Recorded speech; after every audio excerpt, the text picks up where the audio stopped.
Fashion video বানানোর জন্য কোনো ভালো ব্যাকগ্রাউন্ড পাচ্ছিলাম না, তাই ঘরের মধ্যেই অগোছালো দরজার পিছনটা বানিয়ে ফেললাম একটা stylish mini fashion studio. Hi guys, আমি প্রীতম, আর তোমরা হয়তো সকলেই জানো এই ব্লগিং আর ডান্সের পাশাপাশি আমার মডেলিং এর খুব ইচ্ছা, যেটা তোমাদেরকে আমি আগেও বলেছিলাম। বাট টু বি অনেস্ট, সারাদিন দোকানদারি করার পর সত্যিই বুঝে উঠতে পারি না যে কোথা থেকে কি শুরু করব। একটা মিডল ক্লাস ফ্যামিলি থেকে বিলং করে এই সব স্বপ্ন দেখা সত্যিই খুব কঠিন। মাঝে মাঝে তো খুব ভেঙেও পড়তাম, মনে হতো যে আমার স্বপ্নটা কি এরকম ভাবে স্বপ্নই থেকে যাবে, কিন্তু এটা তো আমি হতে দিতে পারি না। ওয়ান লাইফ ওয়ান চান্স, আর নিজের স্বপ্নটা নিজেকেই পূরণ করতে হবে। তাই অনেক চিন্তা ভাবনা করার পর আমার মাথায় একটা আইডিয়া এলো যে আমি মিনি ব্লগ আর ডান্সের পাশাপাশি এবার থেকে ফ্যাশনের ভিডিও শুরু করব, যেটা মডেলিং এরই একটা ধাপ। কিন্তু ফ্যাশনের ভিডিও বানাতে গেলে তো ভালো ব্যাকগ্রাউন্ড চাই। তাই হঠাৎ করে একটা বুদ্ধি এলো যে আমি যদি আমার ঘরের অগোছালো দরজার পিছনটা নিজের মতো করে ডেকোরেশন করি তাহলে কিরকম হয়। তাই প্রথমে দরজার পিছন দিক থেকে কিছু ব্যাগ সরিয়ে দিয়েছিলাম, আর যে ব্যাগগুলো ভালো লাগছিল সেগুলো রেখে দিয়েছিলাম, আর ভাইয়ের কয়েকটা ক্রাফটের কাজ ছিল সেগুলো রেখে দিয়েছিলাম। কারণ ফ্যাশনের ভিডিও বানাবো, তাই ব্যাকগ্রাউন্ডে এইসব জিনিসগুলো থাকলে একটা অ্যাস্থেটিক ভাইব ক্রিয়েট করবে। যেগুলো সরানো সরিয়ে নিয়ে যেগুলো যেখানে রাখার রেখে দিয়ে জায়গাটা ভালো করে পরিষ্কার করে দেওয়ার পর আলমারির উপর থেকে ভাইয়ের বানানো একটা সুন্দর টেবিল ল্যাম্প নামিয়েছিলাম, যেটা অলরেডি ভাঙা ছিল।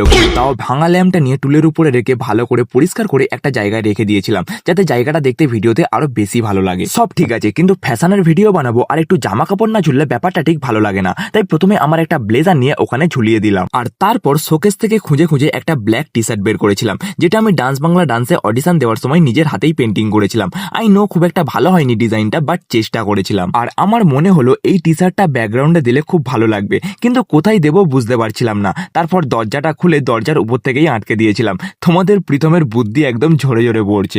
এই জায়গাটাই আমি আগে ছোট ছোট ডান্সের রিলস বানাতাম, আর ডান্স ভিডিও বানানোর জন্য এখানে কিছু স্ট্রিপ লাইট লাগিয়েছিলাম। বাট অনেকদিন হয়ে গেছে লাইটগুলো জ্বালানো হয়নি, তাই একবার চেক করছিলাম লাইটগুলো জ্বলে কিনা। এন্ড চেক করার পর লাইটটা জ্বলেছিল, আর আমাদের ফাইনাল রেজাল্টটা ঠিক এরকম ছিল। এখানে একটা ব্লু কালারের লাইট ছিল, কিন্তু সেটা তার কেটে গেছে, তাই জ্বলছে না। বাট জায়গাটা দেখতে খুব সুন্দর লাগছে, যেরকমটা আমি চেয়েছিলাম ঠিক সেরকমটাই হয়েছে। তাই আনন্দে একটু ভালো করে নেচে নিলাম। এবার থেকে তোমরা ব্লগ আর ডান্সের পাশাপাশি প্রীতমের ফ্যাশন ভিডিও দেখতে পাবে। কারা কারা আমার ফ্যাশন ভিডিও দেখার জন্য এক্সাইটেড তারা অবশ্যই আমাকে কমেন্ট বক্সে জানিও। এন্ড জায়গাটা কিরকম ডেকোরেশন করেছি সেটাও কিন্তু অবশ্যই বলো। আজকের মতো ভিডিওটা এখানেই শেষ করছি। ভিডিওটি ভালো লেগে থাকলে লাইক কমেন্ট শেয়ার করতে ভুলবে না। আর হ্যাঁ, ডান্সের ভিডিও খুব তাড়াতাড়ি আসবে। Till then, by.